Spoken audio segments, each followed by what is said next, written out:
আসসালামু আলাইকুম, সবাই কেমন আছেন? আশা করছি সবাই ভালো আছেন। চলে আসলাম নতুন আরও একটা রেসিপি নিয়ে। আমার আজকের রেসিপি দুধ পাকন পিঠা। এই শীতের মৌসুমে আমরা বাঙালিরা প্রচুর পিঠা খেয়ে থাকি।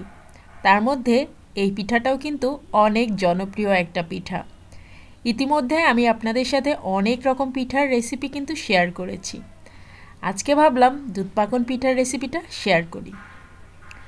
তো এই পিঠাটা খেতে কিন্তু ভীষণ মজা, মুখে দিলেই যেন মিলিয়ে যায়। এই পিঠাটা একবার হলেও ট্রাই করবেন। ভিডিওটা ভালো লাগলে অবশ্যই like, share and subscribe my channel and follow my Facebook page. তো চলুন আজকের রান্নাটা শুরু করি।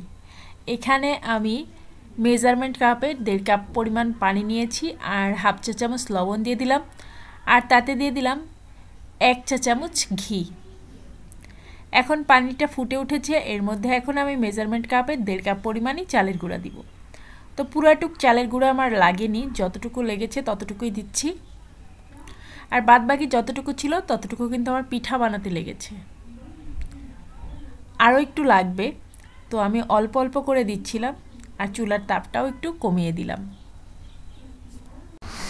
আমি এখানে পোলাও চালের গুঁড়াটা নিয়েছি।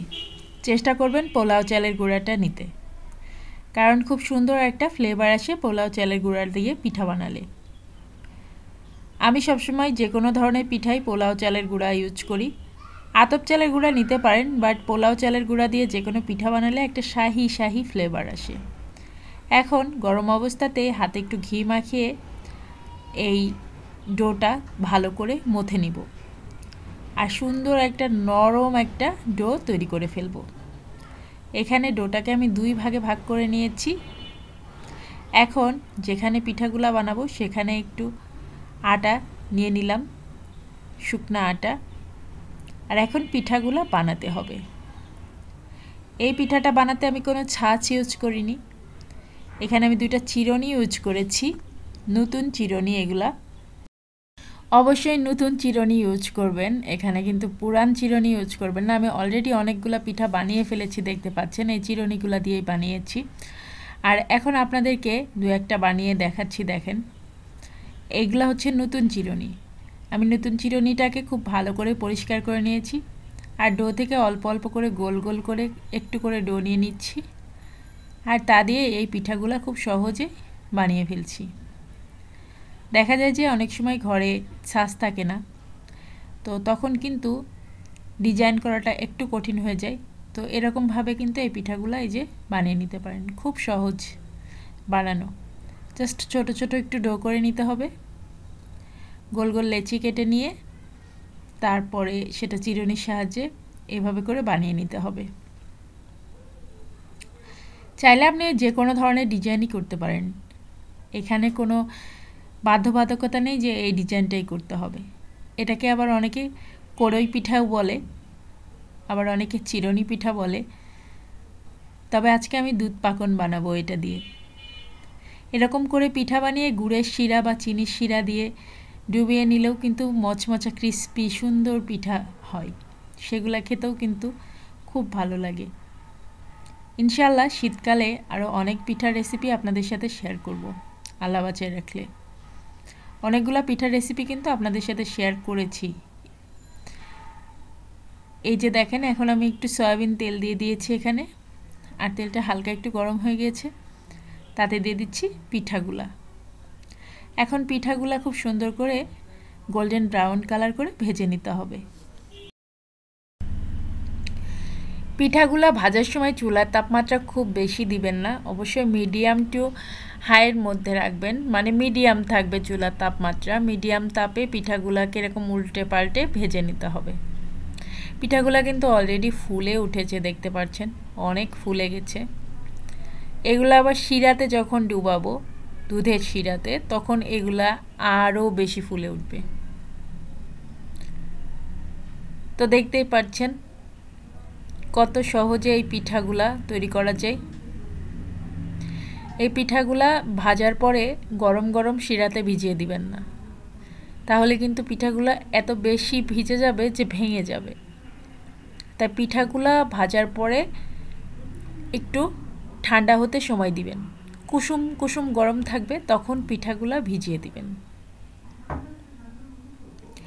তো এখন আমি পিঠাগুলাকে উঠাই নিব আর শিরাটা তৈরি করব। শিরাটা তৈরি করতে করতে পিঠাটা কিছুটা ঠান্ডা হয়ে যাবে, কুসুম গরম হয়ে যাবে।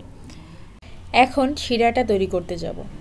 শিরাটা তৈরি করার জন্য আমি মেজারমেন্ট কাপের 4 কাপ পরিমাণ দুধ নিয়েছিলাম।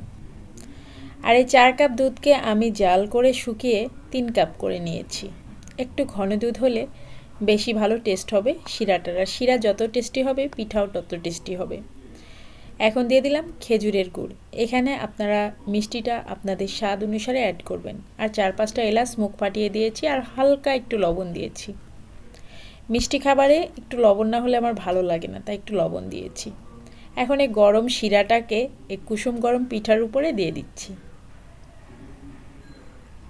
এই পিঠাগুলা এই শিরাটা চুষে আরও বেশি ফুলে যাবে আর অনেক বেশি সফট হয়ে যাবে।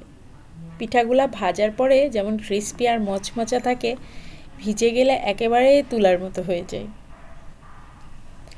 চাইলে এই ভাজা ক্রিস্পি পিঠাগুলা চিনির শিরা বা গুড়ের শিরাতে গড়িয়ে তুলে ফেলতে পারেন এবং মচমচা ক্রিস্পি কড়ই পিঠা বা চিরনি পিঠা যেটাই বলেন না কেন সেটাও খেতে পারেন। তো দেখেন আমি এখন পিঠাটা ভিজে যাওয়ার পরে আপনাদেরকে দেখাচ্ছি। রসটা কিন্তু অনেকটাই চুষে নিয়েছে আর পিঠাগুলো ফুলে কিন্তু ডাবল হয়ে গিয়েছে। এই পিঠাটা খেতে কিন্তু খুব ভালো লাগে। শীতকালে আমাদের দেশে আমরা যারা বাঙালিরা আর কি, আমরা কিন্তু প্রচুর পিঠা খেয়ে থাকি। বিভিন্ন রকম পিঠা আমাদের দেশে বানানো হয় আর বিভিন্ন রকম পিঠা শীতকালে খেতেও ভালো লাগে। আপনাদের সাথে ইতিমধ্যে আমি অনেক পিঠার রেসিপি শেয়ার করেছি। চিতই পিঠা, পুলি পিঠা, দুধ পুলি পিঠা, হাতে কাটা সেমাই বা চুই পিঠা, কত রকম পিঠাই তো আপনাদের সাথে শেয়ার করলাম। পাটিসাপটা পিঠা। তো পিঠার রেসিপিগুলো অবশ্যই দেখবেন। আর অবশ্যই পিঠার রেসিপিগুলো ভালো লাগলে ভিডিওটাতে লাইক দিয়ে দিবেন, সুন্দর একটা কমেন্ট করে দিবেন। আপনাদের সুন্দর সুন্দর কমেন্ট পেলে আমার নতুন নতুন ভিডিও তৈরি করার আগ্রহটা অনেক অনেক বেড়ে যায়।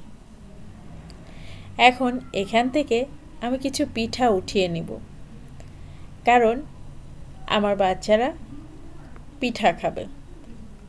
এই পিঠাটা খেতে আমার বাচ্চারা খুব পছন্দ করে।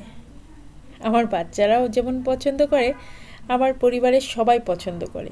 আমার হাজব্যান্ডও খুব পছন্দ করে। আমার হাজব্যান্ড তো যে কোনো ধরনের পিঠা খেতেই খুব পছন্দ করে। এখন উঠিয়ে নিচ্ছি। শেষের এই ভিডিওটা করার সময় আমি ট্রাইপড ইউজ করতে ভুলেই গিয়েছিলাম। এক হাত দিয়ে মোবাইল ধরেছি আর এক হাত দিয়ে পিঠাটা তুলেছি। তো সেক্ষেত্রে দেখা গিয়েছে ভিডিওটা একটু কাঁপাকাঁপি হয়েছে।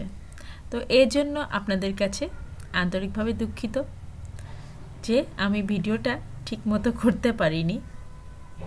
তো যাই হোক, আমার যারা সাবস্ক্রাইবার আসে আশা করছি তারা এটুকু ভুল কিছু মনে করবে না। ইনশাল্লাহ এর পরের ভিডিওতে এ ধরনের ভুল আর হবে না। তো আজকের ভিডিও কেমন লাগলো অবশ্যই কমেন্ট করে জানাবেন, অবশ্যই জানাবেন। আর আজকের পিঠাটা একবার হলেও ট্রাই করবেন, আশা করছি ভালোই লাগবে আপনাদের। এই পিঠাটা মুখে দিলেই যেন মিলিয়ে যায়, খুব টেস্টি একটা পিঠা। অবশ্যই অবশ্যই ট্রাই করবেন। অনেকে আবার এই পিঠাকে খেজুর পিঠা নামেও চেনে। দেখতে অনেকটা খেজুরের মতোই দেখায়। এখন এই পিঠাগুলা খেয়ে নিব আমরা। তো এখন একটা খেয়ে আপনাদেরকে দেখাবো একটু পরে। তো আজকের ভিডিও কেমন লাগলো অবশ্যই কমেন্ট করে জানাবেন। আমি ভিডিওটা শেষ করছি। সবাই ভালো থাকবেন, সুস্থ থাকবেন, নিরাপদে থাকবেন।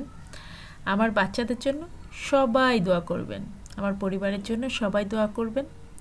আর আমার জন্য দোয়া করবেন আমি যেন আরও সুন্দর সুন্দর কন্টেন্ট আপনাদেরকে উপহার দিতে পারি। আজকের মতো আল্লাহ হাফিজ।